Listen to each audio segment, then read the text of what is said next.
नमस्कार दोस्तों, मैं आशीष इनानी, डेवलपमेंट ऑफिसर सूरत। मैं आपका मेरे सोशल मीडिया प्लेटफॉर्म पर स्वागत करता हूं। आज मैं आपके बीच टर्म प्लान से जुड़ी कुछ जानकारियां लाया हूं जो आपको सही टर्म प्लान चुनने में मदद करेगी।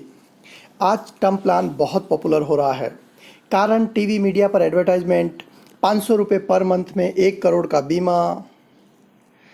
मेरा भी मानना है आज के अनिश्चितता के युग में किसी अनहोनी के समय टर्म प्लान परिवार की आर्थिक सुरक्षा के लिए वरदान साबित हो सकता है। परंतु दिमाग में बहुत सवाल है, कितने का लूँ, कौन सी कंपनी से लूँ, कौन सी कंपनी का क्लेम सेटलमेंट अच्छा है, मेरा क्लेम रिजेक्ट तो नहीं होगा ना। दोस्तों, इन सवालों का जवाब जाने इससे पहले हमें यह भी जान लेना चाहिए कि लाइफ इंश्योरेंस पॉलिसी का प्रीमियम किन किन बातों से अफेक्ट होता है। प्रथम, आयु, जेंडर, फैमिली हिस्ट्री, आप काम क्या करते हैं, आपके शौक क्या है, आपका स्वास्थ्य कैसा रहता है, और भी कई फैक्टर्स हैं जो प्रीमियम का निर्धारण करते हैं। आपसे मेरा अनुरोध है कि आप जब भी कोई पॉलिसी ले, अपनी सभी जानकारियां सही रूप से भरें, मेडिकल में जाने से ना घबराएं और अपनी सभी एग्जिस्टिंग पॉलिसी की डिटेल भी अपने एजेंट के साथ शेयर करें। जीवन मेरा दोस्त है जो LIC एजेंट भी है, उसकी टर्म प्लान के रिगार्डिंग उसके दोस्त अमर से कुछ बात चल रही है, चलो हम भी सुनते हैं। नमस्कार अमर, कैसे हो? अमर कहते हैं, मैं ठीक हूँ, आप कैसे हैं? अच्छा हूँ। आप कुछ पॉलिसी के बारे में जानकारी चाहते थे अमर? जी हाँ, मुझे टर्म प्लान के बारे में बताइए। मेरी एज के लिए 1 करोड़ के बीमे के लिए कितना प्रीमियम होगा? अमर, आपकी एज 30 ईयर्स, नॉन स्मोकर के लिए approx 18,000 rupees yearly for 1 crore sum assured. Amar कहते हैं, बाकी सब कंपनियों का प्रीमियम तो बहुत कम है, आप वाला तो बहुत महंगा है। जीवन कहते हैं, आप तो जानते ही हैं LIC एक सुदृढ़ बीमा कंपनी है तथा भविष्य में कोई अनहोनी होती है तो आपका क्लेम ज़्यादा प्रभावी तरीके से चुकाने में सक्षम है। अमर कहते हैं, परंतु मैंने तो सुना है अभी तो सभी कंपनियां री इंश्योरेंस करवाती है और क्लेम पेड करना उनकी जिम्मेदारी होती है, और अभी तो सभी कंपनीज को सॉल्वेंसी मार्जिन रखना पड़ता है। जितना क्लेम लाइबिलिटीज़ और हो उतना फंड पहले से ही अलग रखना पड़ता है। अब तो उनका क्लेम सेटलमेंट रेशियो भी बहुत अच्छा है।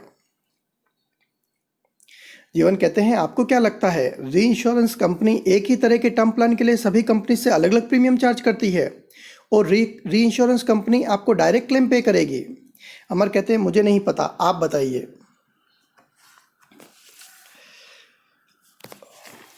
अमर, आज के समय में सभी बीमा कंपनियां अपने टर्म प्लान को कवर करने के लिए री इंश्योरेंस कंपनीज का सहारा लेती है, जिससे क्लेम के समय उन पर बहुत भार न आए।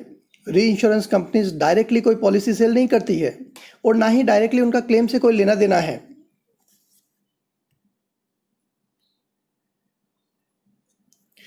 General insurance corporation of India एक री इंश्योरेंस कंपनी है तथा भारत सरकार का उपक्रम है। री इंश्योरेंस कंपनी 24 जीवन बीमा कंपनियां तथा उतनी ही जनरल इंश्योरेंस कंपनियों के लिए री इंश्योरेंस की सुविधा देती है।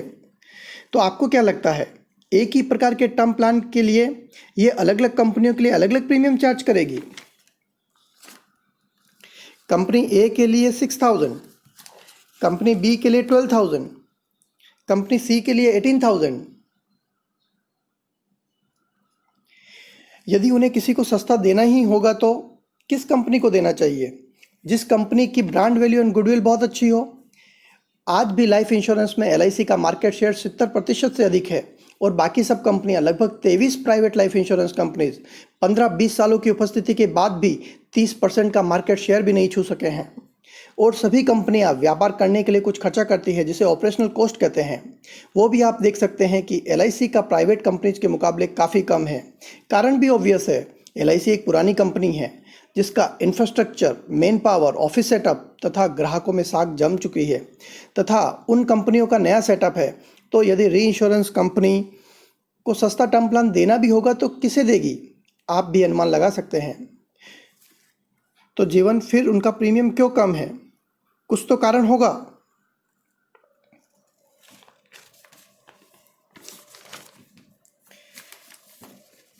एक उदाहरण से समझते हैं। मैं आपको समझाता हूं अमर। हम लोग इंश्योरेंस कंपनी के पास से पॉलिसी खरीदते हैं और इंश्योरेंस कंपनी अपनी रिस्क री इंश्योरेंस कंपनी के साथ शेयर करती है। इससे इंश्योरेंस कंपनी तथा री इंश्योरेंस कंपनी के बीच एक ट्रीटी होती है, मतलब टर्म एंड कंडीशन डिसाइड होता है, जैसे कि प्रीमियम कितना होना चाहिए, क्लेम का कितना हिस्सा कौन चुकाएगा। उदाहरण के लिए यदि 1 करोड़ का क्लेम चुकाना है तो शेयर किस रेशियो में होगा, इंश्योरेंस में क्या कवर होगा तथा क्या क्या एक्सक्लूजन होंगे। इतना ही नहीं, उनकी पूरी अंडरराइटिंग गाइडलाइंस भी री इंश्योरेंस कंपनी डिसाइड करती है। इस ट्रीटी के हिसाब से ही प्रीमियम कम या ज़्यादा तय होता है। मैं आपको बता दूं कि री इंश्योरेंस कंपनी सभी तरह के दावों का भुगतान नहीं करती। हर पॉलिसी का अलग से असेसमेंट होता है। कौन से रिस्क री इंश्योरेंस कंपनी एक्सेप्ट करेगी, ये पूर्ण रूप से कंपनी का अधिकार क्षेत्र है और ऐसे सभी क्लेम जो री इंश्योरेंस कंपनी नहीं चुकाती, मेन कंपनी पर है कि वो चुकाए या नहीं। अमर कहते हैं एक्सक्लूजन मतलब सभी तरह की डेथ कवर नहीं होती। जीवन, जी हाँ, ये पूर्ण रूप से कंपनी का अपना डिसीजन है कि वो किस तरह की रिस्क को कवर करे और किसे एक्सक्लूजन में डालें। ये कुछ कॉमन एक्सक्लूजन्स है। Act of God, natural disaster, the contestable period, material misrepresentation, alcohol and drug use, illegal activity, suicide, dangerous activity, act of war, aviation exclusion. दोस्तों, ये सब एक्सक्लूजन और क्लोज समझने के लिए बहुत सारा समय लगेगा, पर इस तरह के बहुत सारे एक्सक्लूजन हैं जिससे क्लेम मिलने में, क्लेम को डिनाई या रिजेक्ट भी किया जा सकता है। मैं ये नहीं कहता कि सभी कंपनियां एक्सक्लूजन रखती है। ये कंपनियों का अपना डिसीजन है कि वे क्या कवर करते हैं और क्या नहीं। एक और क्लोज जिसके बारे में आप जानना चाहेंगे, फोर्स मेजर, जो ये कहता है कि नेचुरल डिजास्टर जैसे बाढ़, भूकंप, तूफान, सुनामी या और किसी प्रकार की आफत, या युद्ध हो जाए, आतंकवादी हमला हो जाए, कोई महामारी हो जाए या सरकार का कोई प्रतिबंध, ऐसे में कंपनी क्लेम का भुगतान रोक देगी तथा आईआरडीए से परमिशन लेकर पूरे इंश्योरेंस कॉन्ट्रैक्ट को आंशिक या पूर्ण रूप से निरस्त भी कर सकती है या कुछ समय के लिए पोस्टपोन भी कर सकती है। फॉर एग्जाम्पल, कोविड-19 को फोर्स मेजर माना जाए या नहीं, ये बातें शुरू हो गई है। अभी तक इंश्योरेंस काउंसिल ने माना है कि कोविड-19 की वजह से इतने क्लेम नहीं आए हैं कि इसे फोर्स मेजर घोषित करें, परंतु दोस्तों, ये तलवार हमेशा लटकी रहेगी कि किस स्थिति को कंपनी फोर्स मेजर मानेगी, कब नहीं। ऐसी स्थिति में हम कभी आश्वस्त नहीं होंगे कि क्लेम मिलेगा कि नहीं। मिस्टर अमर, कंक्लूजन ये है कि री इंश्योरेंस और आईआरडीए दोनों ही क्लेम की गारंटी नहीं है। उनकी डील सिर्फ इंश्योरेंस कंपनी से है, आपसे नहीं। क्लेम चुकाने के लिए वो किसी भी प्रकार से जवाबदार नहीं है, इसलिए अलग अलग कंपनियों के प्रीमियम में अंतर है। अमर, आपने एक और बात कही, सॉल्वेंसी मार्जिन, उसके बारे में भी मैं आपको कुछ जानकारी देना चाहता हूँ। इंश्योरेंस रेगुलेटर आईआरडीए ने सभी कंपनियों के लिए बाध्य किया है कि वो अनुमानित क्लेम का 150% रिजर्व फंड के रूप में रखे। एक उदाहरण से समझते हैं। माना एबीसी कंपनी ने 1000 पॉलिसी 1 करोड़ बीमा रकम की बेची। इसका मतलब ये नहीं है कि कंपनी को 1000 करोड़ का 150% 1500 करोड़ रिजर्व रखना है। कंपनी को अनुमान लगाना है कि कितने क्लेम आ सकते हैं। माना कंपनी अनुमान लगाती है कि एक व्यक्ति की मृत्यु हो सकती है, कंपनी को सिर्फ 1.5 करोड़ रिजर्व रखना है। यदि कंपनी के क्लेम का अनुमान के हिसाब से आते हैं तो कंपनी कंफर्टेबल पोजीशन में क्लेम चुका देगी, और क्लेम अनुमान से 2 गुने आए तो भी जैसे तैसे मैनेज कर लेगी। परंतु सवाल तब खड़ा होगा जब क्लेम 4 गुना आएंगे। ऐसे में हमारा मानना है कंपनी के पास 2 ही ऑप्शन हैं, क्लेम डिनाइड करें या क्लेम सेटल करें। परंतु 400% क्लेम सेटल करना नामुमकिन है, और क्लेम रिजेक्ट करे तो क्लेम सेटलमेंट रेशियो खराब दिखेगा।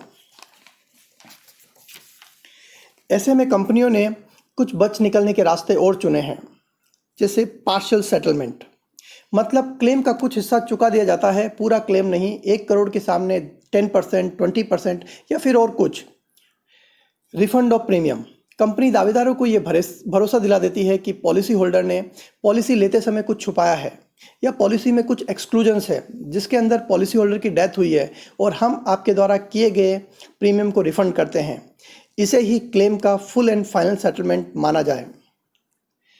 Insurance contract null and void claim investigation के बाद दावेदार नॉमिनी को यह बताया जाता है कि कुछ कारणों की वजह से पूरा कॉन्ट्रैक्ट ही निरस्त किया जाता है तथा पॉलिसी लेते समय पॉलिसी होल्डर ने कुछ गलतियां की है, इसके लिए कॉन्ट्रैक्ट को नल एंड वॉइड किया जाता है। इस तरह से कंपनियां क्लेम चुकाने से भी बच जाती है और उनका क्लेम सेटलमेंट रेशियो भी अच्छा दिखता है, परंतु बच निकलने के ये रास्ते इन कंपनियों को कब तक बचाएंगे पता नहीं। मैं आपको एक बात और बता दूं, आईआरडी आपके क्लेम का भुगतान करने के लिए उत्तरदायी नहीं है। काफ़ी लोगों में यह भ्रम है कि सभी कंपनियां आईआरडी के अंतर्गत है और यदि क्लेम कंपनी नहीं चुकाएगी तो आईआरडी चुकाएगा।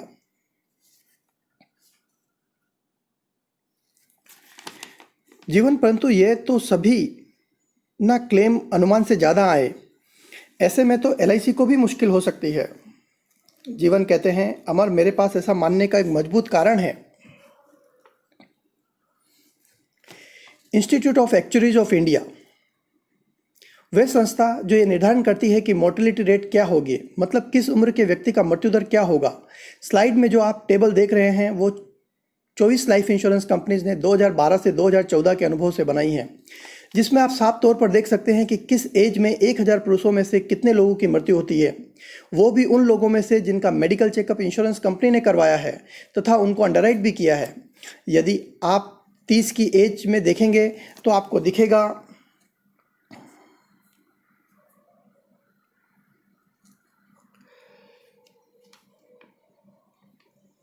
1000 में लगभग एक मृत्यु प्रतिवर्ष होती है और बढ़ती एज के हिसाब से आंकड़े भी बढ़ रहे हैं। एक उदाहरण से समझते हैं।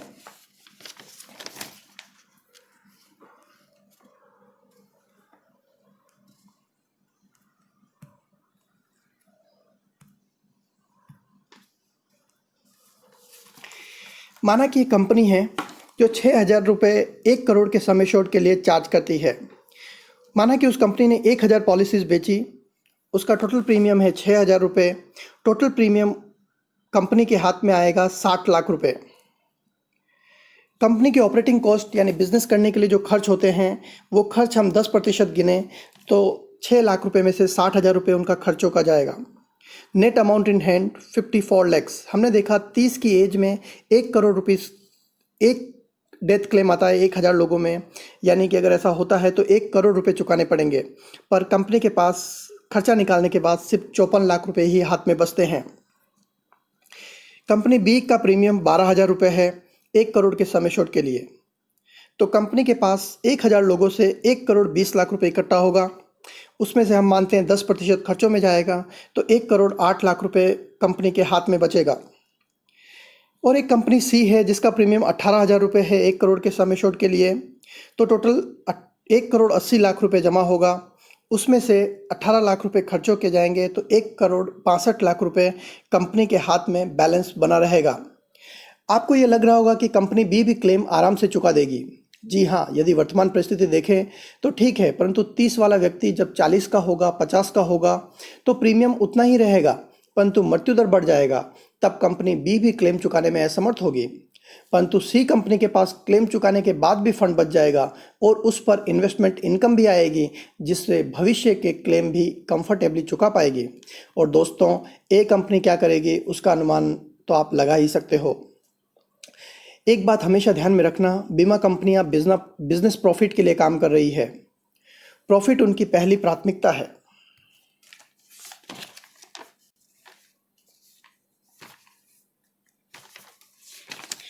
अमर, अब आपका री इंश्योरेंस और सॉल्वेंसी मार्जिन के बारे में भ्रम दूर हो गया होगा। अमर कहते हैं, क्या ऐसी कोई कंपनी है जिसमें कोई एक्सक्लूजन ना हो? क्या सॉल्वेंसी मार्जिन के अलावा भी क्लेम की कोई और गारंटी है? जीवन कहते हैं, जी हाँ, एक कंपनी है जिसमें सुसाइड के अलावा कोई एक्सक्लूजन नहीं है तथा किसी भी तरह का फोर्स मेजर क्लोज भी नहीं है। जी हाँ, आपकी favourite LIC, life insurance corporation of India.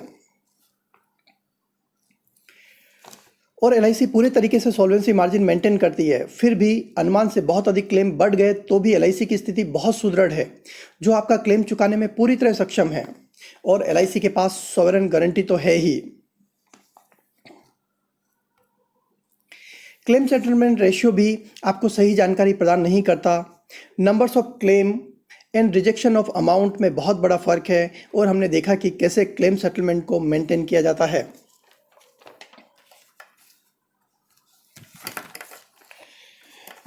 तो अमर, अपने परिवार को एक सही टर्म प्लान की सुरक्षा दीजिए। अमर कहते हैं, मैं अपने परिवार की सुरक्षा के साथ कभी कोई समझौता नहीं करूंगा तथा LIC का टर्म प्लान ही मेरी पहली पसंद है। कृपया आप अपना प्रोसेस शुरू कर दीजिए। देखा दोस्तों, सही टर्म प्लान कौन सा है, ऐसा जानने के लिए सिर्फ उसकी कम कीमत से अंदाज़ा नहीं लगाया जा सकता। हमें उसके सारे पहलुओं के बारे में जानना जरूरी है, क्योंकि सवाल परिवार की सुरक्षा का है। टर्म इंश्योरेंस कोई सौभाग्य की वस्तु नहीं है कि मेरे पास 1 करोड़ का बीमा है, 5 करोड़ का बीमा है। ये सब दिल का भ्रम है। LIC की सुरक्षा ही सही सुरक्षा है।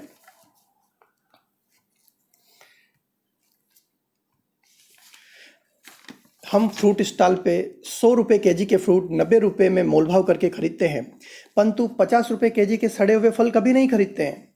हम भारतीय मोलभाव करने की आदत रखते हैं, परंतु सेकंड ग्रेड या थर्ड ग्रेड क्वालिटी के सस्ते प्रोडक्ट खरीदना कभी पसंद नहीं करते हैं।